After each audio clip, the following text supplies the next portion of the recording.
ku danna subscribe domin samun sababbin shirye-shiryenmu.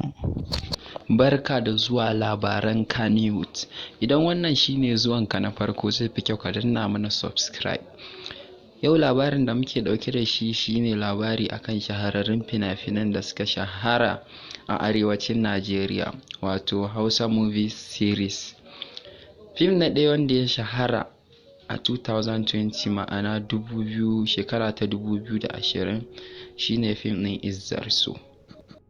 Fim na Izzar su ya samo asali ne tun daga jarumin nan wato Lawan Ahmad da jarumar fim ɗin wato Aisha Izzar su.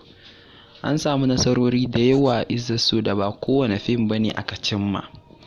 Wato Izzar su ya yi fice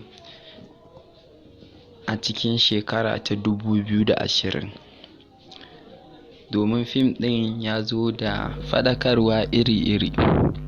Fim na biyu kuma shine labari na. Shi fim ɗin tun daga mashiryan fim ɗin ya samo asali ne da basirar da Allah ya mai da ba kowane mashiryin fim bane a masana'antar Kannywood yake da shi, wato Aminu Saira. Domin fim ɗin ya nuna hazaƙa, wannan ne ya ja hankalin mutane, ya nuna yadda rayuwa take tafiya, wannan ne ya ja hankalin mutane. Fim ɗin ya yi suna a duniya kuma har yau ake kallon fim ɗin, domin shi fim ɗin ya zo a lamba ta 2 a shekara ta 2020. Fim na uku shine na Adam Zango, shine Burin Raina.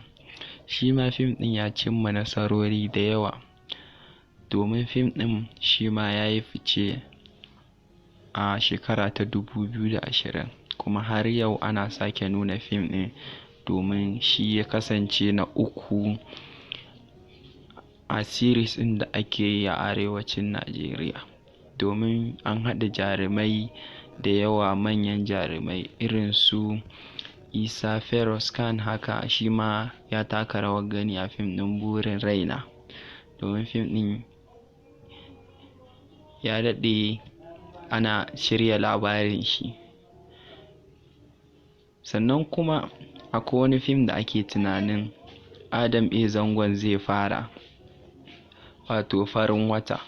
Shi ma fim ɗin ana tunanin zai cimma nasarori da yawa, domin akwai jarumai, sababbin jarumai da kuma tsofaffi, domin fim ɗin ana mai shiri yadda ya kamata.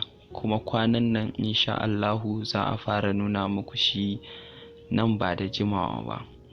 Sai ku biyo mu a wannan channel ɗin domin jin sauran kanin labaran. Mun gode.